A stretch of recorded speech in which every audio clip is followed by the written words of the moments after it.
Romba Télévision vous invite cette semaine à découvrir deux sections du Romba Olympic Club, le baby basket et l'école de basket. Dans un premier temps, Josette Delclos, entraîneur, nous parle du baby basket et nous dévoile sa façon de travailler avec ses bambins.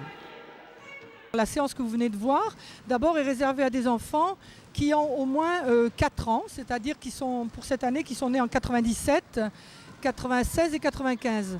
Alors bien évidemment, on ne peut pas traiter les problèmes de la même façon pour un enfant qui est né en 97 ou un autre qui est né en 95. Donc d'abord, on travaille par groupe de niveau, c'est-à-dire les tout petits, les moyens bien entendu, et ceux qui sont les plus dégourdis, qui ont déjà le plus d'acquis au niveau basket. Les objectifs pédagogiques vont être différents. Pour les tout petits, ça va être tout d'abord essayer de s'intégrer à un groupe, ce qui n'est pas le plus simple, hein, arriver à accepter les autres et à vivre avec les autres. La deuxième chose, c'est au niveau individuel, apprendre à capter un ballon, apprendre à passer un ballon et apprendre à mettre la balle dans un panier.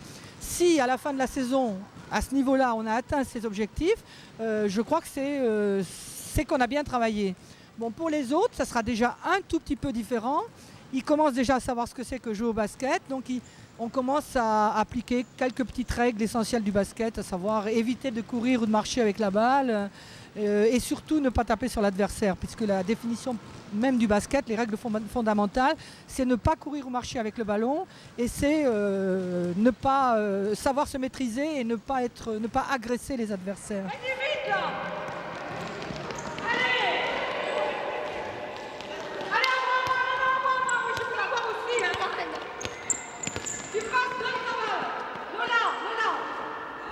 Au niveau du baby basket, il y a d'abord un petit échauffement sous forme jouet qui consiste à faire des manipulations avec le ballon, lancer le ballon, le rattraper, faire tourner la balle autour de son corps, des choses comme ça. Et ensuite, on travaille tous les autres fondamentaux du basket, à savoir savoir s'arrêter, savoir lancer la balle dans le panier et savoir passer la balle. Ça sont les trois choses essentielles. Et on les fait sous forme jouée, comme par exemple le petit exercice que vous avez peut-être vu tout à l'heure, qui consistait à faire des petits concours entre les différents enfants qui sont sur les paniers, des concours par équipe bien entendu.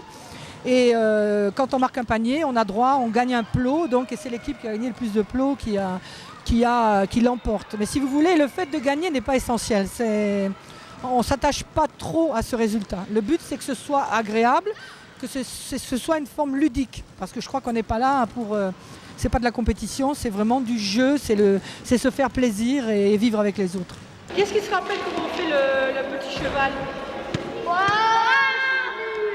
On doit utiliser des mots concrets qui signifient pour eux quelque chose. Quand on leur dit passer le ballon, pour eux, ça ne veut pas dire grand-chose au départ. Si on dit il faut lancer le ballon, c'est déjà un petit peu mieux. Et quand on choisit des exercices, au lieu de dire on va travailler le double pas, ce qui pour eux ne veut strictement rien dire, on va dire voilà, on va jouer au petit cheval. Donc on étudie le rythme du double pas en jouant au petit cheval. Donc c'est un langage très concret, parce que sinon le message ne passe pas, ça c'est certain. Bon, c'est la même chose au niveau du matériel. C'est comme le langage, le matériel doit être adapté. Je vois mal des baby basketteurs tirer sur des paniers de 3,05 m ou 2,60 m. Là, on a la chance d'avoir un matériel adapté, des panneaux en plastique qu'on peut régler à la hauteur voulue. Donc au départ, ils jouent sur des panneaux très bas, puis au fur et à mesure de l'apprentissage, on va faire monter les panneaux. Au niveau des ballons, c'est la même chose. On a des ballons très légers et d'autres qui le sont un petit peu moins. Donc au fur et à mesure de l'évolution, on va changer les ballons ou alors on va au départ donner des ballons un peu plus lourds aux enfants qui ont déjà plus de pratique. On vient te voir jouer au basket. Alors tu peux nous expliquer comment on joue au basket ? On prend la balle en dribble et on a des petits jeux à faire des fois. Et on va marquer des paniers. Est-ce que ça te plaît le basket ? Oui. Qu'est-ce que tu préfères faire au basket ? Le cheval. Tu peux m'expliquer ce qu'est le cheval ? On doit prendre la balle et on doit trottiner et sauter. Et après, quand on est à la fin, on va marquer un panier. Quand on fait un match, il y a des reprises de dribble des fois. On ne doit pas tirer les maillots. Et puis, quand on veut avoir la balle, des fois on recommence à zéro. Alors qu'est-ce que tu aimes dans le basket et qu'est-ce que tu n'aimes pas?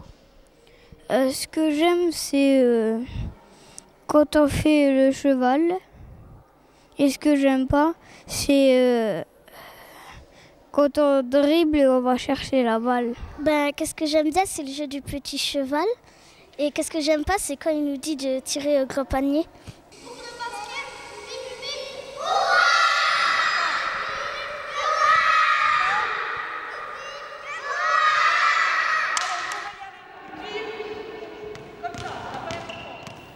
Maintenant, voici l'école de basket. Et qui dit école veut dire être sérieux et suivre les entraînements avec assiduité.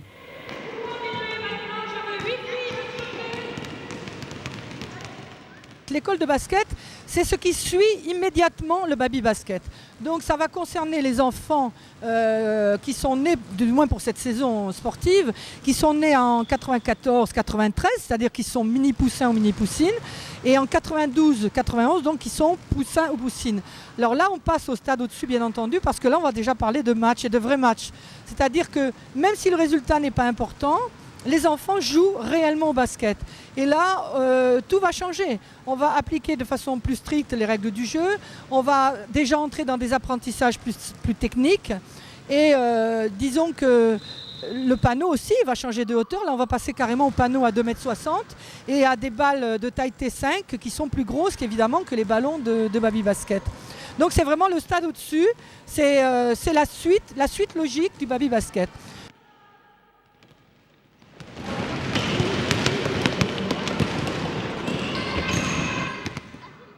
Il y a un côté rigoureux parce que bon, il y a d'abord la maîtrise de soi au niveau des fautes. On n'a pas le droit de toucher son adversaire, on n'a pas le droit de taper sur son adversaire. Il y a la maîtrise corporelle, à savoir qu'il faut savoir s'arrêter, qu'il faut ne pas faire de reprise de dribble, c'est-à-dire en fait déjà respecter les règles du basket. Et puis bien sûr après, quand on passe en Benjamin-Benjamin, là on entre vraiment dans le basket, avec le panneau qui sera plus haut et le ballon qui restera de la même taille au départ.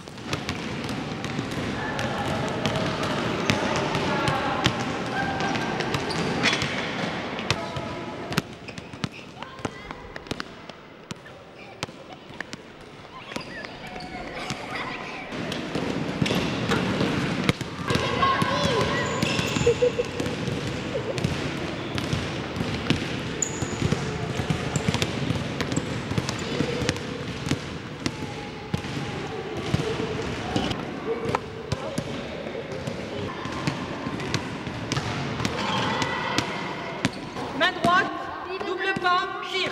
Ok, c'est parti.